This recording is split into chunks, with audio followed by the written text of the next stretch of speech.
오늘 제목 같이 한번 읽어볼까요? 오늘 제목 같이 읽겠습니다. 시작. 눈물로 설득하시는 하나님. 주로 우리가 예전에 제가 국제제자훈련에 있을 때 나왔던 책 중에 레비 제클라이어스라는 유명한 변증학 하시는 목사님이 쓴 책 중에 Who God Made라는 책이 있었어요. 하나님은 누가 만드셨을까라는 책이 있었는데 주로 이제 우리가 하나님을 대할 때 질문이 있다고 할 때 우리가 하나님께 드리는 질문들이 많죠.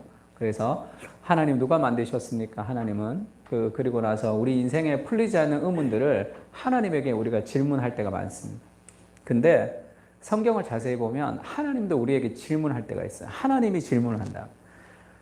하나님이 질문을 통해서 사람을 성장시키시는 분이신 것을 볼 수 있습니다. 그래서 오늘 요나에게도 요나가 잘못된 방향으로 하나님에게 분노하는 그 요나의 분노, 그것을 하나님이 질문을 통해서 요나를 이렇게 설득해 가시는 과정들을 볼 수 있는 거죠. 그래서 하나님이 어떻게 질문하시냐, 하나님의 질문들이 이제 4장에는 많이 나옵니다. 거기 요나가 어떻게 답변하는지, 그리고 그것을 통해서 요나가 어떻게 변화되어 가는지를 보여주고 있습니다. 그런 마음을 가지고 같이 한번 읽어봤으면 좋겠는데 4장 1절에서 11절까지인데 한 절씩 읽을까요? 요나가 매우 싫어하고 성내며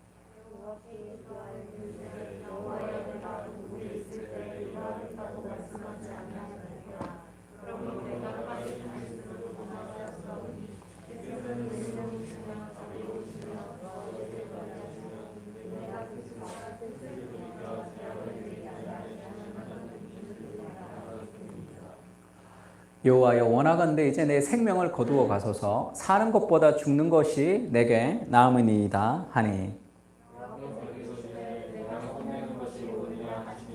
요나가 성읍에서 나가서 그 성읍 동쪽에 앉아 거기서 자기를 위하여 초막을 짓고 그 성읍에 무슨 일이 일어나는가를 보려고 그늘 아래 앉았더라.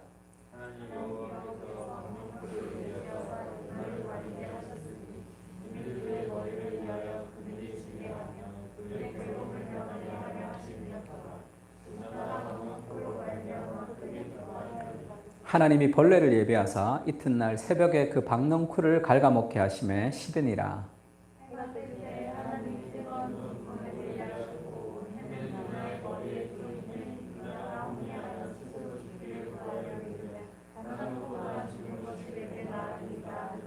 하나님이 요나에게 이르시되 네가 이 박넝쿨로 말미암아 성내는 것이 옳으냐 하시니 그가 대답하되 내가 성내어 죽기까지 할지라도 옳으니이다 하니라.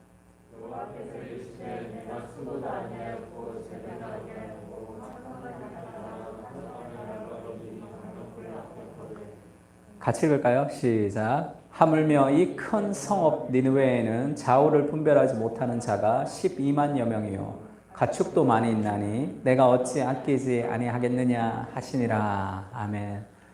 지금 요나가 계속되는 불순종으로 하나님의 말씀을 전했는데 니느웨가 멸망할 줄 알았는데 니느웨를 하나님이 용서하셨습니다. 니느웨가 회개를 해버렸어요. 그래서 요나가 하나님에게 따지는 거죠. 굉장히 분노했습니다. 그때 하나님이 요나의 분노를 받아주시는 거죠. 하나님 앞에는 우리가 분노할 수 없어요. 하나님 앞에는 내 감정을 쏟아낼 수 없어요. 하나님은 굉장히 크신 분이기 때문에 그렇게 생각하는 것은 굉장히 불경스러운 일이라고 이제 생각하는 사람들이 있다면 뭐라 그럴까요? 하나님 앞에 우리의 마음을 그대로 털어놓고 하나님과 갈등을 일으키고 하나님과 함께 맞춰가는 하나님과의 친밀함과 함께 하나님을 경유하는 것이 같이 가야 되는데 그렇지 않은 한쪽이 좀 배제된 하나님은 그 사람의 삶을 돌아보면 어떤 교만이 존재하는 경우가 많습니다. 다른 사람을 향한 비난이 많단 말이에요. 어떻게 저렇지? 저 사람은 어떻게 저렇지? 이렇게 내가 하나님 앞에 그렇게 솔직하게 나갔던 그 은혜의 경험들이 우리가 사람과의 관계를 좀 회복하는 경향들이 있습니다. 그래서 하나님 앞에 우리를 솔직하게 고백하고 솔직하게 털어놓는 것, 그것이 하나님과의 친밀함에서 굉장히 중요한 일이죠. 하나님 그걸 받아주신다 얘기했어요. 하나님 그걸 받아주시고 하나님이 그렇게 얘기하죠. 여호와께서 이르시되 네가 성내는 것이 옳으냐 이렇게 질문한다. 네가 성내는 것이 옳으냐 이렇게 물어요. 지금 그 하나님이 뭘 몰라서 질문하는 게 아니죠. 하나님 우리에게 질문하시는 것은 아담아 네가 어디 있느냐 이렇게 질문하죠. 아담이 어디 있는지를 몰라서 하나님이 묻는 질문이 아니다 이렇게 얘기했습니다. 아담으로 뭔가를 생각하게 하는 거죠. 내 아우가 지금 어디 있느냐 이렇게 얘기하죠. 가인에게. 다른 사람들보다 네가 나를 사랑하느냐 이렇게 물으시죠. 내가 무엇 해주기를 원하느냐 이렇게 하나님이 질문하십니다. 예수님이 우리에게 질문하시죠. 사람들은 나를 어떻게 말하느냐? 그러면 너희는 나를 누구라 하느냐? 이렇게 질문하신단 말이에요. 그러니까 질문을 통해서 하나님이 우리로 스스로 뭔가 성장시키기를 원하시는 거죠. 그래서 질문을 통해서 하나님은 우리를 생각하게 합니다. 깨닫게 하시는 거예요. 무언가를 깨닫게 하시고 그것을 통해서 우리의 삶을 나아가게 하길. 그래서 하나님은 스스로 우리가 깨닫기를 원하시는 거죠. 그래서 하나님 질문하신단 말이에요. 아니면 하나님이 우리를 그렇게 인격적으로 대우하지 않을 것 같으면 네가 이렇게 함부로 해? 하나님에게. 그러면서 하나님이 확 그냥 어마어마한 어떤 고통을 주면서 다시는 하나님에게 반항하지 못하도록 그렇게 하면 하나님에게 순종하겠죠. 하나님이 그 방식을 택하지 않는단 말이에요. 그거는 누가 택하냐 하면 인간이 택하는 방식이죠. 우리가 어떻게 해요? 부부싸움을 하거나 아니면 자녀가 함부로 하거나 그 다음에 다른 사람이 나를 함부로 할 때 어떻게 해? 저게 나를 무시해? 그래서 다시는 나를 무시하지 못하도록 아주 강력한 한 방을 이렇게 주는 거죠. 그것이 인간이 가지는 삶의 마음, 타락한 인간의 마음이에요. 하나님이 그걸 그렇게 하지 않으시죠. 그래서 권력이라는 것은, 힘이라는 것은 아래로 흐르는 거죠. 아래로 흐르는 겁니다. 하나님이 그렇게 우리를 쉬운 방식으로 우리를 대하진 않아요. 제가 군대 갔더니 그 군가를 가르쳐 주더라고요. 원래 그게 금지죠. 군대에서 암기를 강요하는 건 금지인데 암암리에 내려오죠. 이렇게 노래를 불러요. 노래 군가가 있어요. 한 번 쭉 불러요. 그럼 따라 불러봐 이렇게 얘기한다고. 한 번 어떻게 따라 불러? 그럼 때립니다. 그리고 한 번 부르면 따라 불러봐. 그러면 사람이 맞으면 한 3-4번 만에 그 긴 군가를 다 외워버려요. 안 맞으면 10번이고 20번 가르쳐도 잘 몰라요. 근데 맞으면 금방 한다고. 정신 번쩍 들어가지고. 그러니까 그 방식으로 쓰는 거죠. 사람을. 짐승처럼 대하는 거죠. 하나님 우리를 그렇게 대하지 않으신다는 것을 알아야 돼요. 지극히 높으신 그 하나님께서 우리에게 찾아오시고 우리를 설득하시고 우리를 기다려주시고 우리에게 질문하신단 말이에요. 네가 성내는 것이 옳으냐 생각한다. 우리가 하나님이 우리에게 다가오실 때 하나님이 말씀을 깨닫게 해주시는, 이렇게 하나님 말씀을 우리를 깨닫게 해주시는 것으로 하나님의 뜻이 우리에게 오는 거죠. 그때는 하나님이 우리에게 어떤 선포의 능력으로 우리에게 오시기도 하시지만 처음에는 우리에게 질문의 형태로 다가오실 때가 굉장히 많습니다. 말씀을 읽으면서 하나님이 우리에게 말을 걸어 오신다는 그런 느낌이 들 때가 있죠. 이렇게 사는 것에 대해서 우리가 12월 1일 날 디모데 후서 이제 1장부터 큐티를 할 텐데 디모데 후서 1장 큐티를 이렇게 묵상하는데 바울이 디모데에게 그렇게 얘기하죠. 네가 나와 함께 고난을 받으라 이렇게 얘기해. 그리스도의 하나님의 여호와의 능력을 따라 나와 함께 복음을 위해서 고난을 받으라 이렇게 얘기한다. 하나님 나한테 그렇게 말을 걸어오시는 거죠. 야, 바울이 디모데에게 그렇게 강력한 메시지를 전하는 거야. 나와 함께 복음을 위해서 우리 고난을 받자 그렇게 얘기한다. 하나님의 능력이 함께 하신다 그렇게 얘기한다. 그러면서 내가 복음을 위해서 나는 고난을 받고 있는가? 내가 복음을 위해서 내가 좀 힘들어하며 살아가고 있는가? 나는 왜 어려운 것을 조금 안 어렵게 하려고만 노력을 하고 있는가? 그런 생각이 드는. 그럼 하나님 나한테 그렇게 질문하시는 거죠. 상서가 복음을 위해서 복음과 고난이라는 것이 늘 이렇게 연결되는 것인데 너는 복음을 좀 편하게 전하려고 복음을 좀 편하게 생각하는 건 아니냐 이렇게 말을 걸어 오신단 말이에요. 그렇게 하나님의 말씀으로 우리를 깨닫게 하시는 과정을 통해서 하나님 우리에게 질문하십니다. 우리에게 말을 걸어 오신다. 그것을 깨달을 때 삶에서 변화가 일어나는 거예요. 하나님 우리에게 질문하시죠. 네가 성내는 것이 옳으냐 그렇게 질문하십니다. 시편 107편 19절에 보면 이에 그들이 그들의 고통 때문에 여호와께 부르짖으매 그가 그들의 고통에서 그들을 구원하시되 그가 그의 말씀을 보내어 그들을 고치시고 위험한 지경에서 건지시는도다. 하나님이 우리의 공경, 우리의 어려움에서 우리가 부르짖을 때 하나님이 그 어려움에서 우리를 회복시키는 방식이 뭐냐면 그 환경을 변화시켜 주는 것이 아니라 하나님이 먼저 그의 말씀을 우리에게 보내신다.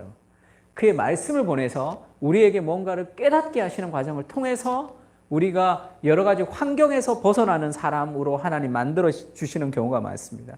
그래서 위험한 지경에서 벗어나려면 하나님이 보내시는 그 말씀이 중요해요. 그 말씀을 붙들고 그 말씀을 생각하는 거예요. 하나님 우리에게 말씀을 주시고 말씀을 통해서 질문하시고 질문을 통해서 생각하게 하시고 그 생각을 통해서 스스로 결단하게 하는 거죠. 이 구절을 가지고 찬양이 있죠. 돈 모엔이 쓴 찬양 중에 주 여호와 능력의 주 내 영혼의 치료자 그 노래가 있죠. 이게 원래 I sent my word, heal you disease. I am the Lord, your healer. 내가 너에게 말씀을 보내서 너의 질병을 고치고 그래서 나는 너를 치료하는 여호와다. 이렇게 하나님이 우리에게 말씀을 보내신다. 하나님이 우리에게 말을 걸어주시고 하나님 우리에게 질문하시고 그 말씀을 통해서 깨닫고 우리 안에서 뭔가 생각의 변화가 일어나야 됩니다. 내 안에선 선한 것이 없다는 것을 알아야 돼요. 내가 고민하고 내가 생각하고 내가 살아가는 것을 통해서는 내 삶에 해답이 없다는 것을 알아야 돼요. 그래서 외부에서 뭔가가 들어와야 돼. 하나님이 우리에게 생각을 불어넣어 줘야 된다. 왜 매주 와서 우리가 말씀을 듣죠? 무언가 외부에서 뭔가가 들어와야 된다. 하나님의 말씀이 우리에게 들어와야지 그 말씀을 통해서 우리가 뭔가 새로운 변화들이 시작되고 깨달음이 시작됩니다. 요셉도 마찬가지죠. 시편 105편에 요셉의 인생이 그려져 있습니다. 그가 한 사람을 앞서 보내셨으며 요셉이 종으로 팔렸도다. 창세기 요셉 알죠? 그의 발은 차고를 차고 그의 몸은 쇠사슬에 매였으니 이게 요셉의 인생을 한마디로 표현하는 거죠. 요셉의 삶은 발에는 차고를 차고 그 다음에 그의 몸은 쇠사슬에 매인 것이 요셉의 인생이었어요. 105편 19절 같이 읽을까요? 곧 여호와의 말씀이 시작. 곧 여호와의 말씀이 응할 때까지라 그의 말씀이 그를 단련하였도다. 하나님의 말씀이 응할 때까지 그의 말씀이 그를 단련하는 거죠. 그 상황 속에서 하나님의 말씀을 보내시고 그 말씀을 붙들고 그가 그것들을 깨달아가는 과정 속에서 살아가는 거예요. 그렇지 않으면 어떻게 되죠? 환경에 따라 왔다 갔다 하죠. 감정이 왔다 갔다 한다. 내 감정은 진리가 아니에요. 그러니까 내가 생각하는 나의 판단, 내 생각, 내 감정, 내 의지 이것이 다 타락한 본성이잖아요. 그래서 그것을 신뢰하지 않는 연습을 하는 것이 신앙이죠. 내가 이런 감정이 드는 거 그거 별로 중요하지 않아요. 그것이 하나님의 말씀 앞에 그것이 건전한가 그렇지 않은가. 그렇지 않으면 그걸 버리고 그러면 그거를 내가 가지면 되죠. 파크 팔머라는 미국의 이제 교육학 하시는 분이 이제 가르침과 배움의 영성이라는 책을 썼습니다. 여기서도 오늘날의 교육은 다 계몽주의 이후의 이성 중심의 교육이기 때문에 이 초자연을 분리시키죠. 지금 자연주의 세계관에 있기 때문에 초자연을 분리시키기 때문에 우리가 이 물질의 영역, 우리가 눈으로 검증 가능한 영역만 진리라고 생각하는 경향이 있습니다. 그 오늘날의 그 교육을 계속 받기 때문에 사람들이 다 온전한 시각을 회복하지 못한다는 거죠. 다 자기 분야에 뭐 하나만 공부하는 그런 추세잖아요. 온전한 시각이라는 것은 이것이 다 통합된 시각이 있어야 되는데 그러면 이 참된 진리를 우리가 교육을 통해서 깨달을 때 통합된 시야를 어떻게 회복할 수 있느냐. 그게 기도라는 거예요. 왜 그게 기도죠? 그래서 공교육에서 성경과 기도를 빼는 것, 그것은 굉장히 심각하다. 미국의 교육이. 그러면 이 모든 것을 통합하려면 이 하나님 지금 다스리는 세상, 지금 우리 눈에는 보이는 것과 보이지 않는 것이 있잖아요. 그 보이지 않는 것이 보이는 것보다 더 실제적으로 하나님이 동행하시고 하나님이 함께 하시고 하나님이 섭리하시는 보이지 않는 영역들이 있잖아요. 근데 오늘날의 교육은 그 보이지 않는 영역을 배제하는 교육을 우리가 많이 받기 때문에 우리 삶에서 그것을 깨닫거나 확인하기가 쉽지가 않다는 거죠.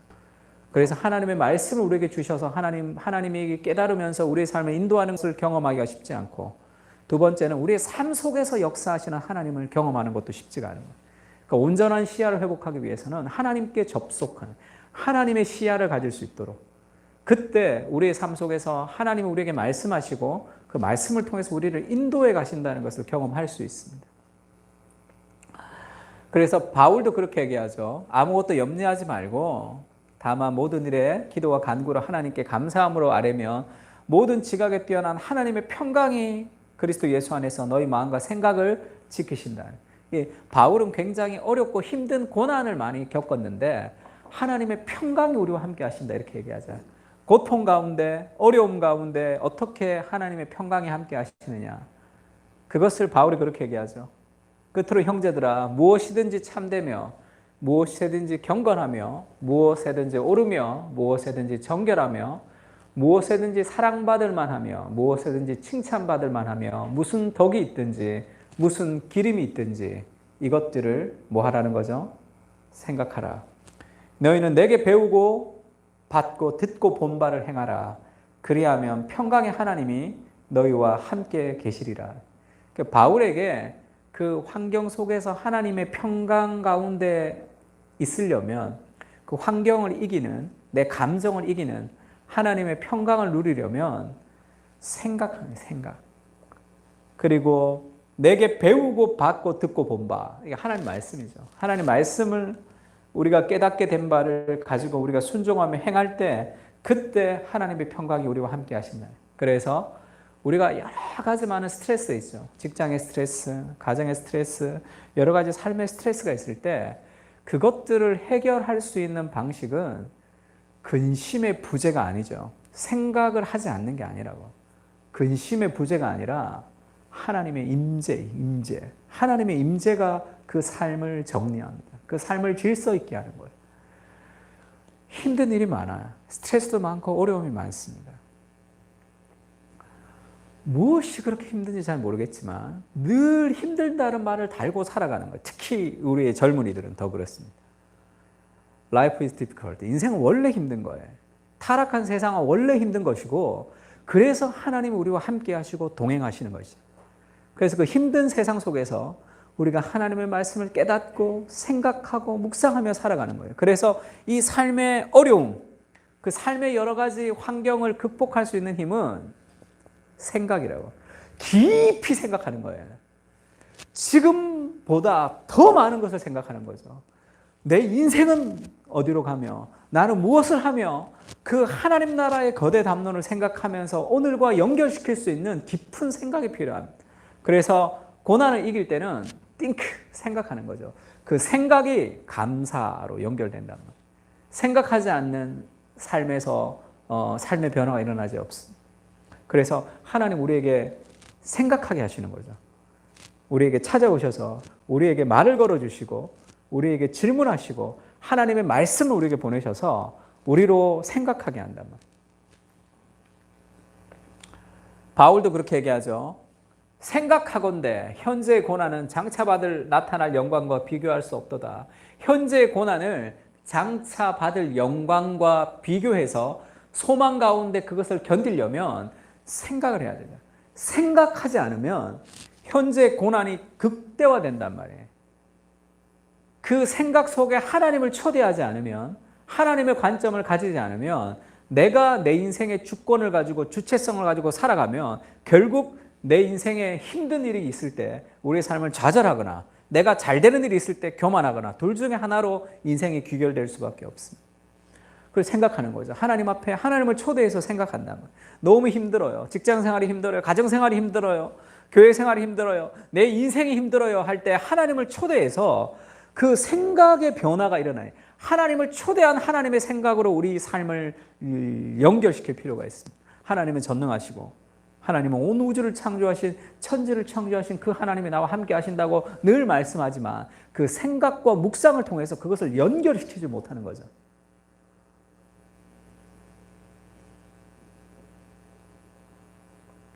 제가 처음 사역을 시작했던 게 우리 부천에 있는 청년부의 사역을 시작했습니다. 청년부가 많지 않았어요. 원석이 19살 때 처음 만났는데 그때 하여튼 재밌게 지냈어. 청년들과 재밌게 지내고 훈련도 하고 먹고 마시고 그때 저도 총각이었기 때문에 금요일 날 교회 잤어. 교회에서 자면 금요일 마치고 애들이 다 잤어. 교회에서 자고 사우나 가고 뭐 토요일 날 훈련하고 뭐 전도 나가고 막 부천역에 뭐 그렇게 잘 지냈습니다. 근데 부천에서 있는 그냥 평범한 아이들이었어요. 근데 제가 강남에 이제 그 큰 교회로 부목사를 가서 청년부를 갔었는데 생각보다 더 똑똑하고 더 많은 것을 갖추고 더 좋은 교회에서 신앙생활을 잘했는데 왜 그렇게 힘든지 모르겠어요. 늘 힘든 사람들이 전부였어요. 그래서 처음에는 몇 달을 계속 상담했어. 계속 상담하고 계속 위로했는데 끝도 없는 위로. 그래서 제가 한번 그 모토를 좀 바꿨어요. 급훈 같은 거. 웬만하면 밟고 가자. 웬만하면 밟고 가자. 그리고 무슨 말을 못해. 무슨 말만 하면 상처를 받는데. 이렇게 메뚜기 더듬이 이렇게 있듯이 이렇게 늘 이렇게 있다가 뭐 말 지나가면 탁 받아 상처를. 뭐 말은 탁 상처 받아요. 그러니까 뭐 나누다가 뭐 상처 받았다고 그러고 뭐 상처 받았다고 그러고. 뭔 놈의 상처를 그렇게 자주 받는지를 모르겠지만 그것이 제가 좀 충격적이었어요. 이게 뭐가 문제인가? 왜 이렇게 삶이 그런가? 대학부를 갔더니 뭐 더 하더라고. 이 나이가 내려가면 내려갈수록 대학부는 아직 취직도 안 하고 직장도 안 갔는데 대학생인데도 그렇게 힘들어요. 삶은 힘들겠죠. 다 힘듭니다. 그러나 우리가 그 힘든 그 삶에서 그 환경을 극복하고 감정을 극복하려면 하나님이 보내시는 그 말씀을 깊이 생각해야 돼요. 그것이 삶의 변화의 어떤 중요한 키가 되는 거죠. 생각해 보면 현재의 고난은 장차 나타날 영광과 비교할 수 없기 때문에 그것을 비교하며 오늘의 고난을 이겨나가는 거죠. 그래서 바울이 수많은 고난 속에서도 내가 일체의 비결을 배웠는데 내게 능력 주신 자 안에서 내가 모든 것을 다 할 수 있다라고 얘기했던 그것은 하나님의 임재가 주는 능력이에요. 그것이 필요한 거죠. 우리 삶에. 하나님 우리에게 그걸 주기를 원하십니다. 그래서 많은 환경 속에서 어렵습니다. 힘들어요. 그러나 그것이 하나님과 함께 할 때 괜찮다는 거예요. 목사님은 배고파 보지 않았구나 이렇게 생각하지 말고 배고파 봐도 그 환경이 뭐 너무 극한 환경이 있기 때문에 그렇게 되는 것이 아니라 삶에서 하나님이 동행하시는 것을 우리가 깨달을 때 시야가 달라진다. 육신을 따르는 자는 육신의 일을, 영을 따르는 자는 영의 일을 생각합니다. 육신의 생각은 사망이요 영의 생각은 생명과 평안이니라. 우리의 인생을 결정하는 것은 생각이에요. 하나님의 말씀을 묵상하는 겁니다. 그래서 그 말씀 앞에 우리의 깨달음이 좀 많아야 돼요. 마이튼 로이드 존스 목사님 그걸 한번 읽을까요? 시작. 믿음은 사고하는 것이다. 불신은 사고하지 않는 것이다. 이 산상수훈 설교를 하면서 믿음은 곧 사고하는 것이다. 믿음은 곧 생각하는 것이다. 이렇게 얘기하죠. 공중의 새를 봐라. 들에 핀 꽃을 봐라. 이것은 하나님이 길쌈도 하지 않고 수고도 하지 않는데 그 공중의 새와 오늘 피었다지는 들풀도 하나님이 먹이신다는 거예요. 그러니까 너희는 염려하지 말라는 거죠. 무엇을 먹을까 무엇을 마실까 염려하며 살아가지 마라 이렇게 얘기하죠. 그러면 공중에 핀 꽃과 공중에 나는 새와 들에 핀 꽃을 보면서 생각하라는 거죠. 그것들을 보면서 하나님이 먹이신다는 것을 생각해야지 오늘의 우리 삶의 믿음으로 살아갈 수 있단 말이에요. 그래서 믿음이라는 것은 사고하는 것이다 이렇게 얘기했어요. 그러면 불신은 사고하지 않는다는 게 무슨 말이에요? 환경에 따라 이끌려가는 거예요. 오 힘들어, 오 힘들어. 그 감정을 따라, 오 힘들어.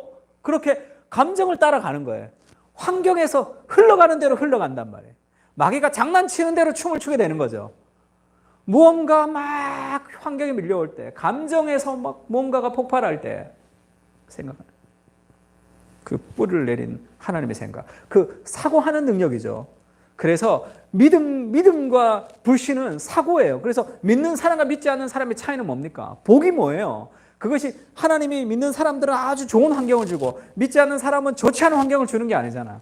동일한 환경 속에서도 그가 생각하는 사고의 능력이죠.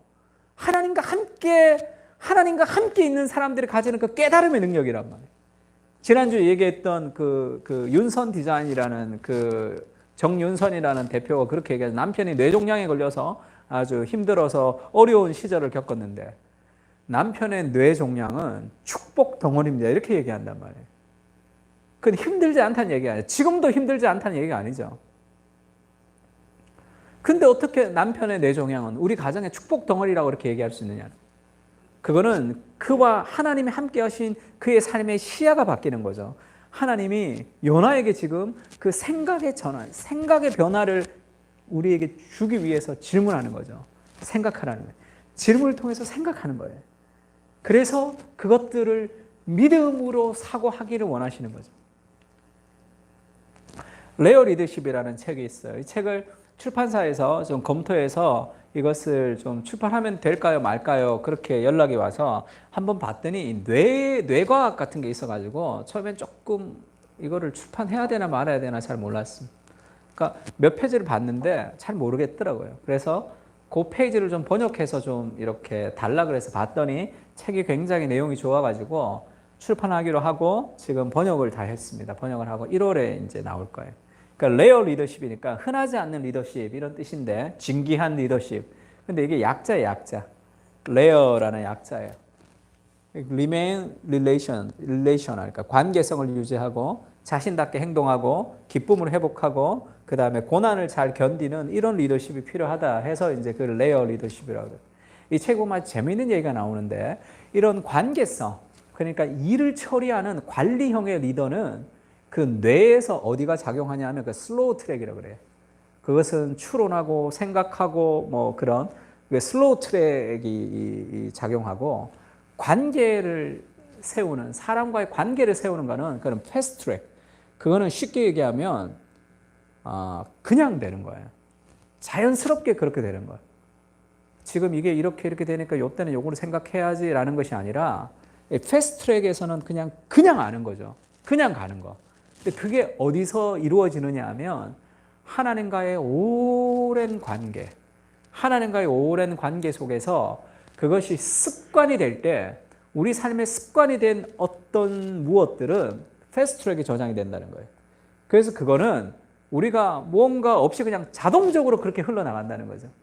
그래서 하나님과의 그 오랜 관계를 통해서 그것이 깊이 이루어질 때 이것이 이루어진다는 삶 속에서 어려울 때도 빨리 회복하고 그 다음에 그 어려움을 잘 견디기도 하고 그 다음에 여러 가지 환경에 의해서 끌려다니지 않고 자신답게 행동하기도 하고 자기가 약한 부분도 솔직하게 얘기하기도 하고 그리고 일보다 사람을 중요시하게 생각하는 이런 것들은 그의 삶에서 형성되는 패스트트랙에서 돌아간다는 거예요.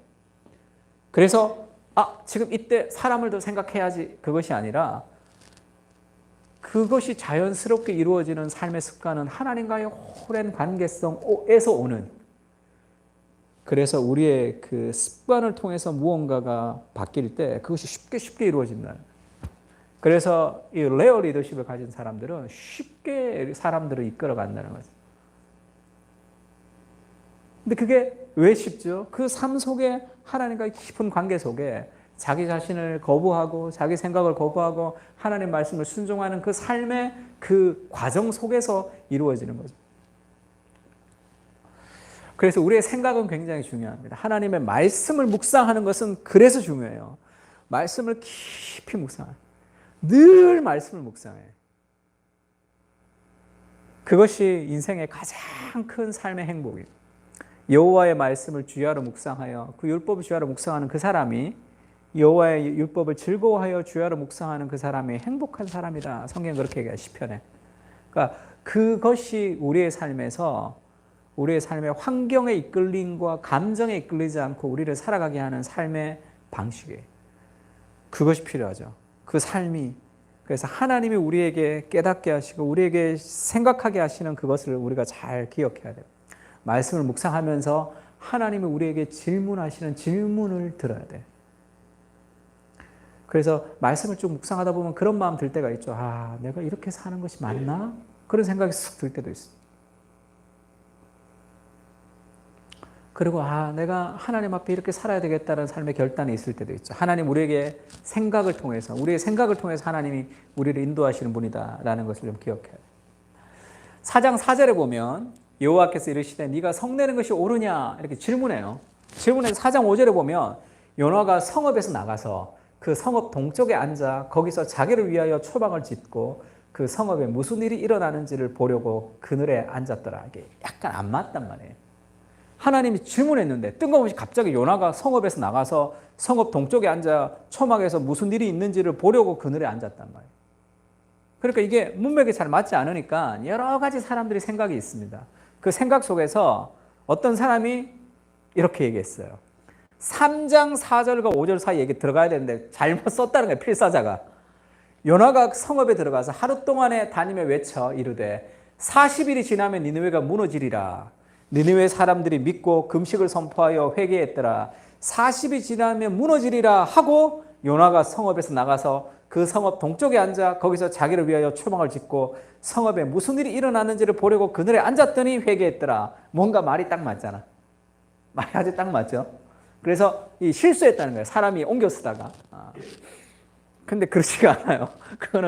그거는 자기 생각이지. 자기 생각에 이렇게 맞춰보니까 이게 이렇게 되는구나. 그거는 문맥이 맞지 않구나. 이렇게 되니까 그렇게 이제 맞춘 거죠. 또 이제 몇 장 몇 절이라는 것은 나중에 후대에 붙어진 거기 때문에 그거는 그렇지가 않습니다. 그러니까 이렇게 놓으면 맞을 정도로 뭔가 지금 문맥이 맞지 않단 말이에요, 이게. 근데 4장 전체적으로 구조로 보면 4장은 요나의 불평과 여호와의 질문이 4장 1절에서 4절로 4장 5절부터 요나의 불평과 여호와의 질문이 4장 5절부터 4장 11절까지 요나의 불평과 하나님의 질문, 요나의 불평과 하나님의 질문으로서의 답변이 이렇게 딱 대칭 구조가 돼 있어요. 그러니까 4장 5절도 지금 요 구조 안에 있으니까 4장 5절이 딱 그것이 어색하지 않는 정확한 문장이라는 거죠. 그러면 하나님이 질문했어요. 근데 요나가 성내어 나가서 그 성읍에 앉아 자기를 위하여 무슨 일이 일어나는 것을 보려고 그날에 앉았더라는 것이 이게 무슨 얘기예요? 하나님이 말했는데 무시했다. 어른이 말하고 있는데 나가버린 거야, 그냥.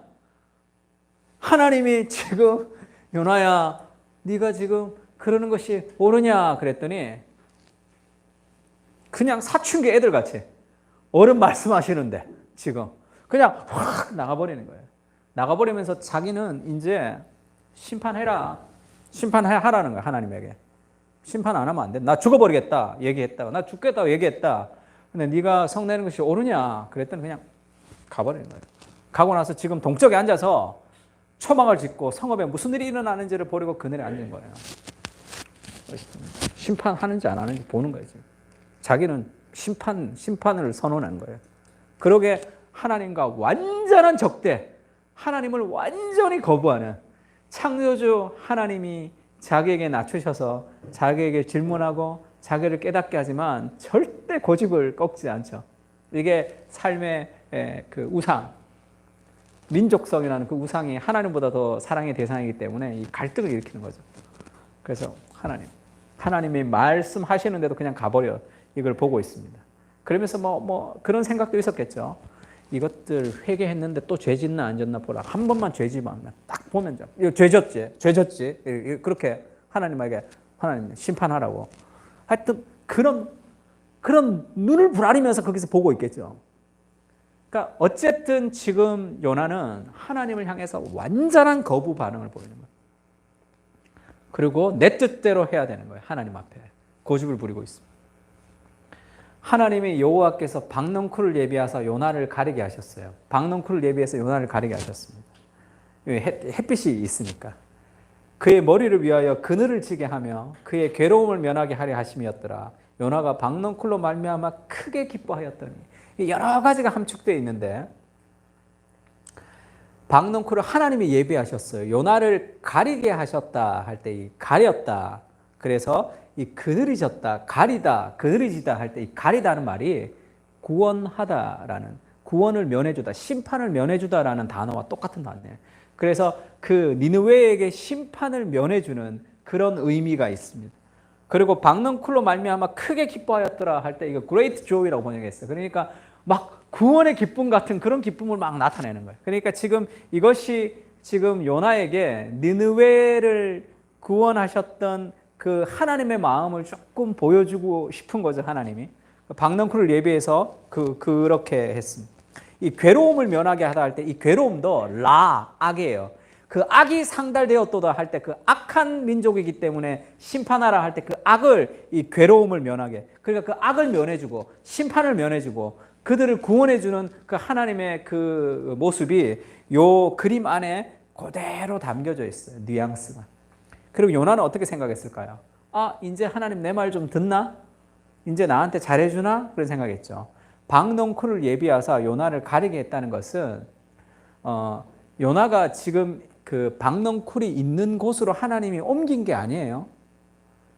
이렇게 햇볕이 내리쬐는데 요나가 있었는데 하나님이 박넝쿨을 예비했습니다. 그래서 기적같이 쑥 자라겠다는 뜻이에요. 그러니까 하나님이 물고기를 예비했다라는 단어가 쓰이죠. 이 요나서에서 하나님이 예비하시는 것은 다 기적 같은 일이에요. 하나님이 그냥 예비하신 거예요. 물고기를 예비해서 요나를 건지듯이 박넝쿨을 예비해서 그늘지게 하신 거예요. 이건 기적 같은 일이 일어났습니다. 그러니까 너무 기뻐하는 거죠, 이제. 뭔가 자기한테 잘하는 거. 하나님이 뭔가 자기 뜻대로 되면 그렇게 좋아하죠.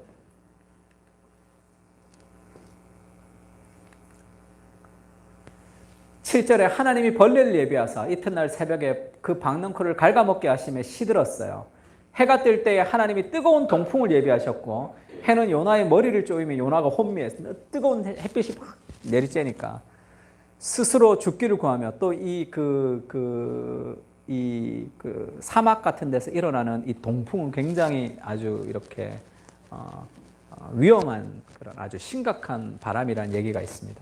그러니까 혼미하여 스스로 죽기를 구하여 이르되 사는 것이 죽는 것보다 내게 나으니이다 하니라. 그러니까 뭔가 제 뜻대로 안 되는 거예요. 그냥 뜻대로 안 되고 지금 이 작은 것 이거 하나 때문에 짜증 나는 게 아니라 지금 그 인생의 짜증이 지금 이걸로 다 폭발되는 거죠. 하나님이 네 가지를 준비하시죠. 첫 번째는 큰 물고기를 하나님이 예비하십니다. 두 번째는 박넝쿨을 예비하시죠. 세 번째는 벌레를 예비하시고 그 다음에 뜨거운 동풍을 하나님이 예비하시죠. 하나님이 우리 삶 가운데 하나님의 말씀을 통해서 하나님의 질문을 통해서 하나님이 우리를 변화시켜 가시기도 하시지만 하나님이 우리의 삶 속에서 하나님이 예비하시는 예비의 과정들이 있다는 것을 알아야 돼요. 하나님의 섭리가 있다는 걸 알아야 됩니다. 내가 있는 내 삶의 직장, 내가 있는 우리의 삶의 가정, 내가 있는 교회, 내 삶의 모든 것에 하나님의 예비하심으로 가득 차 있다는 것을 알아야 돼요. 그것을 깨달을 때 우리의 일상 속에서 역사하시는 하나님을 우리가 경험할 수 있는 거죠. 근데 문제는 큰 물고기와 박넝쿨은 요나의 입장에서 좋은 거지. 내가 죽을 것 같았는데 물고기가 나를 건져주시니까. 그리고 그 땡볕에 하나님이 박넝쿨로 기적같이 하나님이 나를 회복시켜 주셨으니까. 그건 좋은 거예요. 근데 벌레도 하나님이 예비하셨고 동풍도 하나님이 예비하셨단 말이에요. 이거는 좋지 않은 거죠. 이게 짜증난단 말이에요. 이거는 막 힘든 거죠. 그래서 내 삶에 괴로움이 있단 말이에요. 그래서 많은 사람들이 이것을 좋아합니다. 하나님이 우리에게 예비하신 것을. 간증 보면 다 이거를 간증하죠. 하나님이 내게 주신 어떤 복, 하나님이 내게 주신 것. 조금만 뭔가 좀 잘못되면 막 그렇게 불평과 불만 속에서 극도의 스트레스를 받으면서 좌절하고. 근데 벌레와 동풍을 통해서도 하나님이 지금 요나를 가르쳐 주시는 거죠. 인생에서 우리가 기도를 얘기할 때도 얘기했습니다. 기도라는 것은 나의 원함을 하나님께서 들어주시는 것이 아니라 나의 원함 자체가 변화되는 거죠. 나의 원함, 내가 원하는 그것이 바뀌는 거예요. 성숙하면 어린아이의 일들을 버린다 하듯이 기도를 통해서 하나님과 교제하면 하나님의 마음을 통해서 바울처럼 복음을 위해서 나와 함께 고난을 받으라 이렇게 얘기할 정도로 그의 삶 속에서 그리스도를 위한 삶의 헌신을 기뻐하는 마음으로 바뀌는 거죠. 이것을 하나님이 다 예비하시는 것이라는 것을 알아야 됩니다.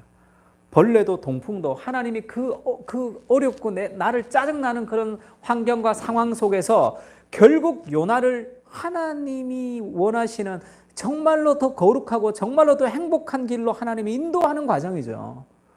그래서 아니면 그 민족성을 지금 버리지 못해서 니느웨를 향해서 계속 분노하며 살아가는 그런 신앙이 아니라 니느웨를 품고 그들을 위해서 기도하는 하나님의 자비로우심과 같이 자비로우신 이웃을 향한 그런 이 자기중심성을 극복하는 하나님의 사람으로 만들고 싶어 하신단 말이에요.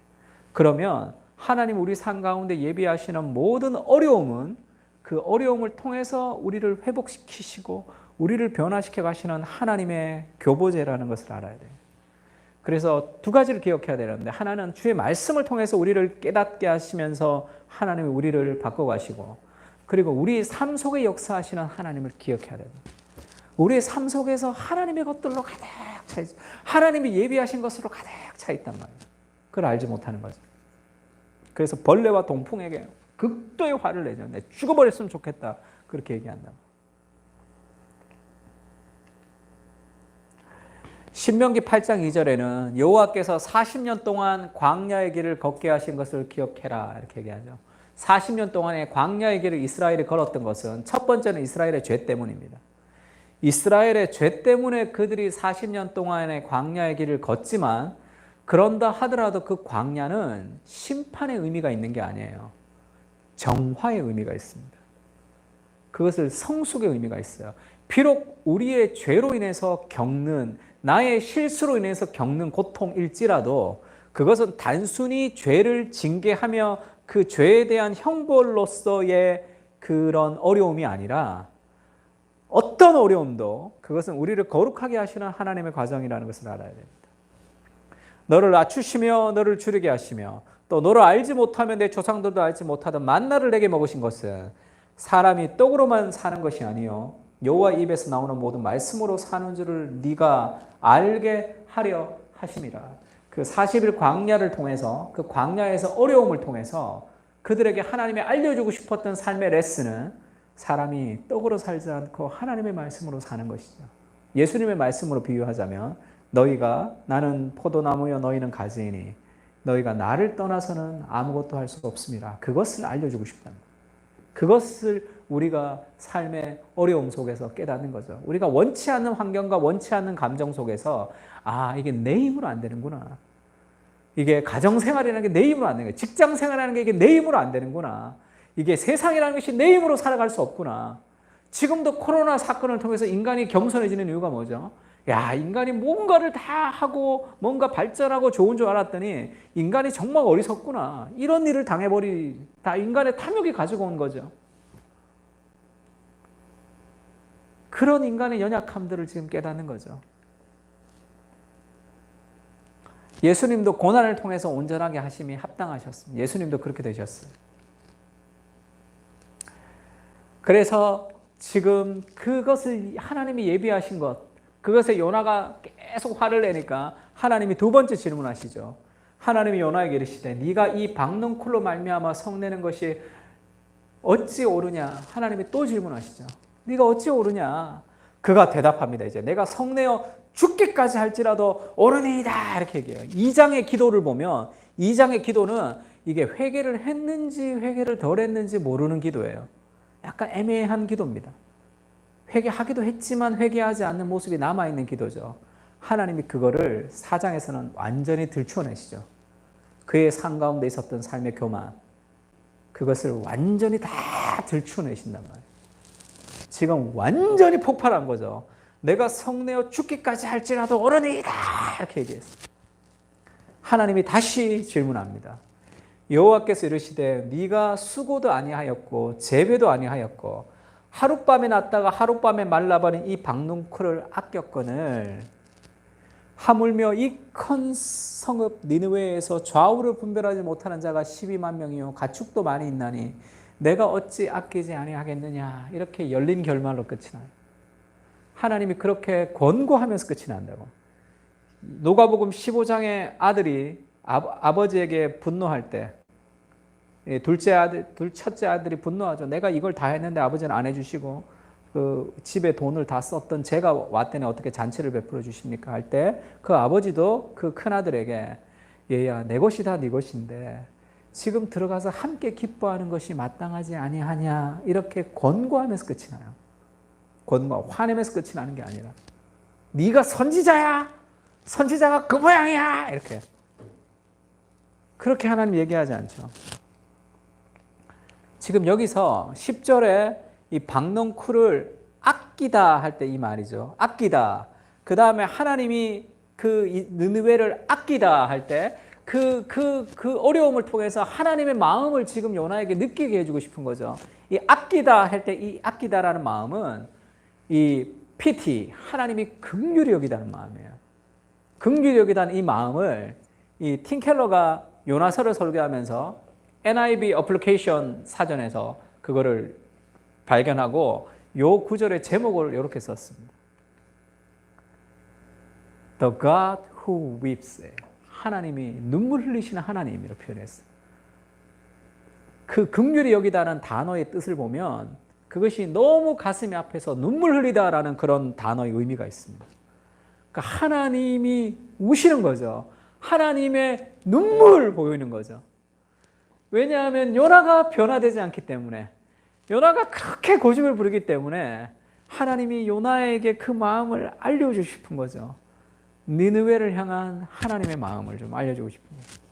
박농쿨을 향해서도 그렇게 네가 그렇게 아끼고 그것이 없어지는 것이 그렇게 화가 나는데 지금 그 니느웨의 좌우를 분별하지 못하는 그 사람들이 이 죽어서 지옥 가는 것이 심판당하는 것이 그것이 얼마나 하나님의 마음의 고통인지를 하나님이 보여주시는 거죠. 하나님이 요나를 설득하시는 하나님이 지금 하나님의 마지막 설득은 하나님의 눈물이죠. 하나님의 마음에 깊이 있던 하나님의 눈물. 두 가지죠. 니느웨를 향한 하나님의 마음과 그것을 알아주지 못하는 요나를 향한 마음이죠. 하나님이 눈물로 그에게 설득하시죠. 호소하십니다. 요나서는 이렇게 끝나지만 요나서는 누가 썼을까요? 저자가. 요나가 썼겠지. 이 열린 결말로 썼다는 것은 그가 회개하고 회복했기 때문에 자기를 희화화할 수 있는 거죠. 바울이 나는 죄인 중에 괴수다 이렇게 얘기하죠. 나는 전에는 포악자요 살인자였다 이렇게 얘기합니다. 그렇게 자기의 부끄러운 부분들을 솔직하게 이야기할 수 있는 것이 그것이 회복된 사람들의 특징이죠. 복음의 정체성은 자기를 희화화할 수 있어요. 복음이 아닌 정체성은 자기가 놀림당하는 것을 견딜 수 없습니다. 내가 무시당하는 걸 견딜 수 없어요. 내 이름이 땅에 떨어지는 것을 그것을 견딜 수 없는 거. 그게 자기 자존심으로 살아가는 삶의 특징이죠. 복음의 정체성은 그것은 별로 상관하지 않습니다. 하나님의 이름이 높아지는 거죠.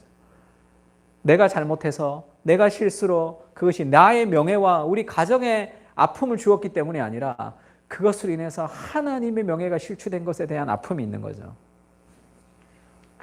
하나님이 눈물로 내가 악인이 죽는 것을 조금인들 기뻐하겠냐. 그게 하나님의 마음이죠. 그것을 보여주시는 가장 확실하게 보여주시는 것이 예수님이죠. 예수님은 하나님의 마음을 우리에게 인간으로 오셔서 보여주신단 말이에요. 예수님이 가까이 오시사 성을 보시고 우셨습니다. 예루살렘 성을 바라보고 예수님이 우셨단 말이에요. 암탉이 자기 새끼를 품는 것처럼 내가 너희를 품은 것이 얼마냐. 근데 너희가 그것을 원치 않고 자꾸 나갔다는 거죠. 그래서 그 불순종으로 인해서 결국 시간이 지나면 그 예루살렘 성이 멸망하게 될 것이라는 것을 예수님이 아셨단 말이에요. 티투스 장군에 의해서 돌 위에 돌 하나도 남기지 않고 멸망했죠. 그 멸망 전에 그 화려한 예루살렘을 보면서 썩어져가는 종교, 썩어져가는 교회, 신앙을 잃어버린 그들의 삶을 보면서 예수님이 우시죠. 예수님이 성을 보시고 우셨습니다. 이르시되 너도 오늘 평화에 관한 일을 알았더라면 좋을 뻔하였거니와 지금 너의 눈에는 숨겨졌도다.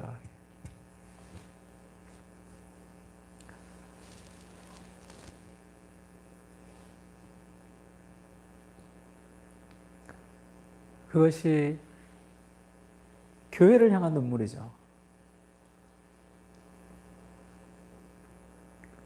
그 예수님이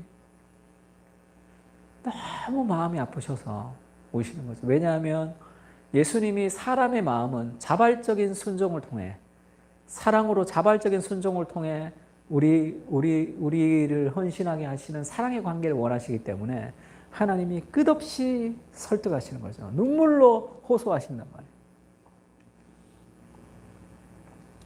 마태복음 9장 35절에는 예수께서 모든 도시와 마을을 두루 다니시며 그들의 회당에서 가르치시며 천국 복음을 전파하시며 모든 병과 모든 약한 것을 고치셨습니다. 그 예수님이 이런 사역을 많이 하셨어요. 그렇게 모든 도시를 다니면서 병 고치고 가르치시고 귀신을 쫓아내시는 일들을 막 행하고 계셨단 말이에요. 근데 예수님이 무리를 보시고 불쌍히 여기시니 이는 그들이 목자 없는 양과 같이 고생하며 기진함이라. 이에 제자들에게 이르시되 추수할 것은 많은데 일꾼이 적으니 그러므로 추수하는 주인에게 청하여 추수할 일꾼을 보내어 주소서 하라 하시니라. 예수님이 이 사역을 이 땅 가운데 사역을 하셨는데 예수님이 사람들이 쭉 오는 걸 보고 예수님이 이전의 번역에는 민망히 여기셨다 이렇게 표현합니다. 민망히 여기시다라는 이 헬라어 단어는 이 내장을 얘기하는 거예요. 창작. 이 내장을 얘기합니다. 왜냐하면 그 히브리 사람들은 인간의 가장 중심에 창자가 있잖아요. 내장이 있다고 생각했어요. 여기. 그래서 이 내장이라는 단어는 창자가 끊어진다 이런 표현하잖아요. 애 끓는다. 창자가 끊어진다 할 때 그것이 너무 고통스러울 때 이 명치부터 시작해서 여기가 칼로 이렇게 베이는 것 같은 그런 마음을 들었단 말이에요. 제가 그 인생을 신앙생활을 좀 이렇게 저렇게 제대로 하지 못하다가 내가 인생을 하나님 앞에 좀 드리고 싶다라고 생각했던 첫 번째 생각이 내가 20대 초반에 이 구절을 읽으면서 그 마음이 우리를 불쌍히 여기신다. 얘 불쌍하다 이렇게 말 안 했단 말이에요.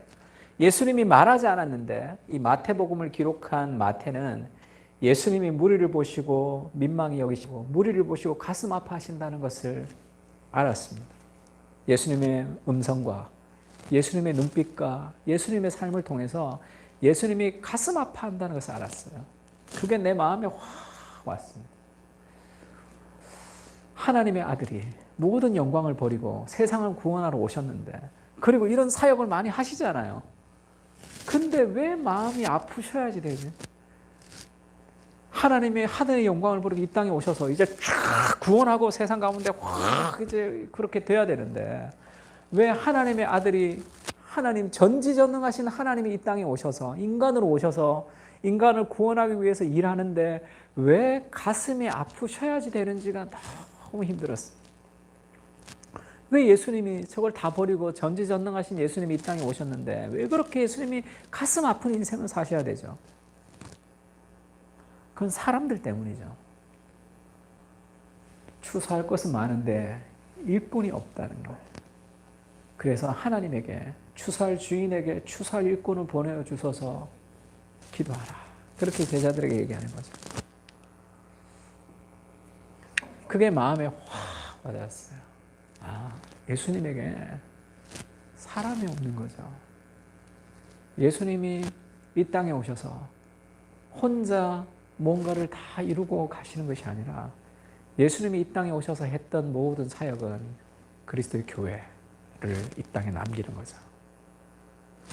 예수님이 머리가 되시고 몸인 그리스도의 교회를 통해서 지금도 예수님이 이 땅에서 일하고 계시는 그것이 예수님의 플랜입니다. 예수님에게 사람이 없어서 예수님이 너무 마음이 아프다는 것이 그게 마음이 아팠어요.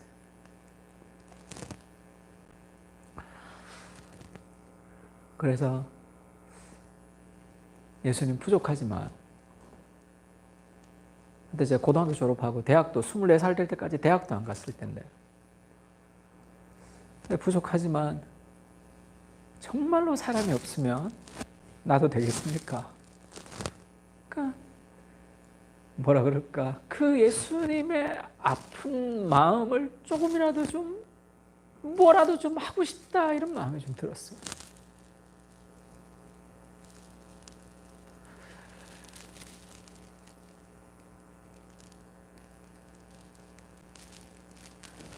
하나님이 우리를 그렇게 인격적으로 대하시는 거죠. 요나에게 눈물로 호소하시는 거죠. 눈물로 설득하신단 말이에요. 그 하나님의 마음을 좀 알아줬으면 하는 마음이 있는 거죠.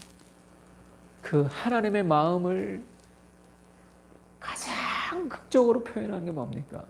그리스도의 십자가죠. 그래서 제가 십자가를 하나 봤는데, 제가 어느 교회 목사님한테 가서 그 십자가가 어떻게 생겼냐면, 그 탕자의 비유에 그 아버지가 아들을 품는 것처럼 이 십자가가 앉는 것 같이 이렇게 돼 있어요. 십자가 이렇게 앉는 것처럼 돼 있는 십자가예요. 그 수제품이라 17만 원이 됐대, 지금. 원래는 7만 원이었는데 그 수제하시는 분이 아파가지고 그 은혜가 좀 떨어졌는데, 내가 요만한데 17만 원이라 그러니까 은혜가 좀 떨어졌는데, 내가. 근데 그걸 너무 아이디어가 좋은 거죠. 그 그리스도의 그 십자가가 탕자의 비유에서 그 안아주시는 아버지로, 아버지 같은 느낌이 확 들었어. 이렇게 이 앉는 모습을 십자가의 팔로 그렇게 보여주셨습니다. 그런 거죠. 그리스도의 십자가를 통해서 가장 극명하게 보여주시는 거죠. 그리스도의 죽음보다 더 소중한 존재, 그리스도께서 목숨을 버리셔서 건진 존재라는. 그래서 그 하나님의 그 눈물과 하나님의 호소를 통해서 두 가지를 깨달을 수 있는데, 첫 번째는 내 자신에 대해서 좌절하지 않죠. 니느웨를 향해서 그렇게 자비로우신 그 하나님이 우리의 모든 죄를 용서하시는 분이시라는 삶의 확신이 있단 말이에요. 내 삶의 모든 것을 용서하시고 회복시키시는 하나님의 자비를 우리가 깊이 깨닫습니다. 그리고 두 번째는 요나서에서 굉장히 중요한 주제죠. 그것을 깊이 깨달은 사람들이 다른 사람을 용납하는 거죠. 니느웨를 용납하며 살아가는 거죠. 요나가 회복이 되어서 요나서를 쓰면서 얼마나 울었을까. 이렇게 하나님을 거부하는 나, 니느웨보다 더 악한 나, 그것을 받아주신 거죠. 그러니까 둘째를 받아준 거죠. 잘못된 그렇게 악한 인간들의 회개를 받아주신 하나님을 첫째가 되어서 요나가 막 분노하는 거죠. 첫째가 되어서. 그 하나님의 자비를 깨닫는, 하나님의 은혜를 깨닫고 그의 삶에 니느웨를 위해서 기도하지 않았겠습니까? 기도하며 그렇게 삶의 마음이 넓어지는 거죠. 그것이 복음이죠, 복음. 복음이 우리에게 주는 그 그리스도께서 우리를 향해서 인격적으로 대하시는, 눈물로 오늘도 설득하시는 그 하나님의 눈물이 요나가 변화되는 거죠.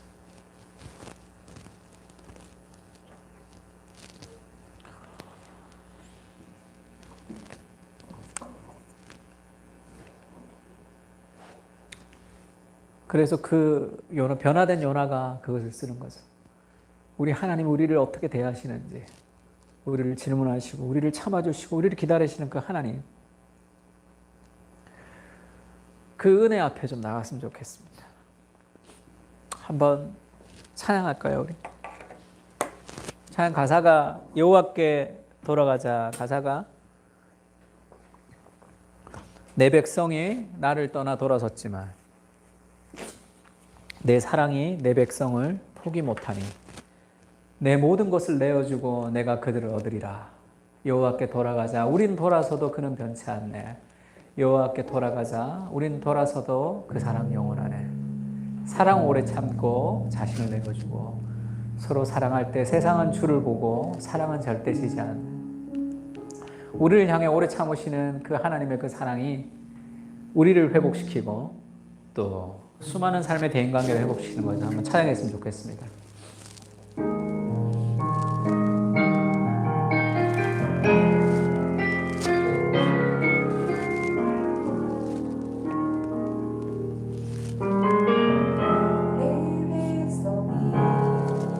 나를 떠나 돌아섰지만 내 사람이 내 백성을 포기 못하니 내 사람이 내 백성을 포기 못하니 내 모든 것 내어주고 내 모든 것 내어주고 나 그들을 얻으리라 여호와께 돌아가자 우린 돌아서도 그는 변치 않네 여호와께 돌아가자 우린 넘어져도 그 사랑 영원하네 사랑은 오래 참고 사랑은 오래 참고 자신을 내어주네 서로 사랑할 때 세상은 주보네 사랑은 절대 지지 않네 사랑은 오래 참고 사랑은 오래 참고 자신을 내어주네 서로 사랑할 때 세상은 주보네 사랑은 절대 지 우린 돌아서도 그는 변치 않네 여호와께 돌아가자 우린 넘어져도 그 사랑 영원하네 우리 말씀을 생각하면서 좀 기도했으면 좋겠습니다. 우리의 여러 가지 하나님 앞에 바르게 살아가지 못하는 우리의 삶 속에서도 우리를 질문하시며 우리를 인격적으로 대하시는 하나님 그리고 우리에게 그 하나님의 마음을 보여주시기 위해서 눈물로 설득하시며 십자가에서 죽음으로 우리를 향해서 그 사랑을 보여주시는 그 하나님의 마음을 우리가 깊이 깨달아 알 수 있도록 하나님 은혜를 부어주시고 인격적인 그 하나님 앞에 우리가 인격적으로 의탁하며 살아갈 수 있게 해달라고 같이 한번 기도했으면 좋겠습니다. 다 같이 기도하겠습니다.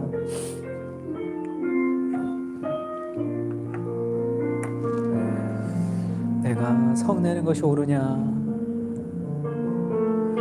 네가 이 박넝쿨로 말미암아 성을 내는 것이 합당하냐 옳으냐 우리에게 질문으로 다가오신 하나님 우리에게 하나님의 마음을 눈물로 보여주시는 그 그리스도의 사랑을 깊이 기억할 수 있도록 주님 도와주십시오. 주께서 우리에게 오늘도 말씀을 보내셔서 우리를 위험한 위경에서 벗어나게 하시고 우리가 하나님의 말씀을 생각함으로 모든 지각에 뛰어나신 그 하나님의 평강들을 우리가 붙들며 살아갈 수 있도록 주님 도와주시옵소서. 우리를 광야의 길을 걷게 하신 것은 우리를 낮추시며 줄이게 하시며 우리로 알지 못하던 조상들을 알지 못하는 만나를 우리에게 먹으신 것은 우리가 사람이 떡으로 살지 않고 여호와 입으로 나오는 모든 말씀으로 살게 하려 하심을 우리가 기억합니다. 예루살렘 성을 보시고 우셨던 예수님, 우리를 보시고 민망히 계셨던 그 그리스도의 눈물을 우리가 기억하며 살아갈 수 있도록 주님 도와주시고, 그 사랑으로 우리에게 찾아오시고 사랑으로 우리에게 다가오시고 사랑으로 우리와 함께 하시는 그 하나님의 사랑을 우리가 깊이 인격적으로 받아 우리의 삶의 요나처럼 우리도 그 삶의 그리스도 앞에 우리의 인생을 들으며 우리의 여러 가지 부끄러운 모습들도 주님 앞에 드러내놓고 그리스도의 복음 앞에 살아가는 그런 귀한 믿음의 사람들이 될 수 있도록 은혜를 베푸시고 함께 하여 주시옵소서. 하나님 감사합니다. 부족한 우리를 없다 하지 아니하시고 끝없는 설득으로 우리를 찾아오신 하나님, 끝없는 사랑으로 우리에게 다가오신 하나님, 상한 갈대를 꺾지 아니하시고 꺼져가는 심지를 끄지 아니하시기를 심판날에 승리할 때까지 하시는 하나님의 인내를 기억합니다. 주님, 우리가 되는 것은 인내와 하나님의 은혜 덕분인 것을 우리가 믿습니다. 지금도 나를 향해 오래 참으시고 나를 용납하시고 지금도 눈물로 나를 호소하시고 자신의 죽음을 통해서 우리에게 알게 해주기를 원하시는 그 하나님의 그 절절한 사랑 앞에 우리가 반응하며 살아갈 수 있게 주님 도와주십시오. 인생에 여러 가지 박넝쿨도 있고 큰 물고기도 있습니다. 그것에 향한 감사도 있지만 내 인생에 무언가 내가 뜻하지 않는 그런 동풍과 벌레들도 있습니다. 그러나 그 모든 것이 선하신 하나님이 우리 인생 가운데 예비해 놓으신 하나님의 뜻인 것을 우리가 믿고 하나님이 예비하신 모든 것은 결국 우리를 선으로 인도하실 줄을 믿습니다. 너를 낮추시며 너를 줄이게 하시며 너로 알지 못하며 내 조상도 알지 못하던 만나를 내게 먹이신 것은 사람이 떡으로 살지 않고 여호와의 입술로 나오는 모든 말씀으로 사는 것을 알게 하려 하심이라 말씀하신 것처럼 우리로 깨닫게 하여 주시고 우리의 환경을 통해 하나님의 말씀을 통해 우리가 깨달아서 지금도 우리가 요나처럼 불순종하고 있는 모습은 없습니까? 주님 앞에 돌아갈 수 있도록 사랑으로 오래 참으시는 그 하나님의 사랑 앞에 우리가 우리의 사랑을 드리며 살아갈 수 있도록 주님 은혜를 베푸시고 인도하여 주시옵소서. 감사드리고 모든 말씀을 우리를 기다리시고 참으시고 눈물로 설득하시는 예수 그리스도의 이름으로 기도합니다.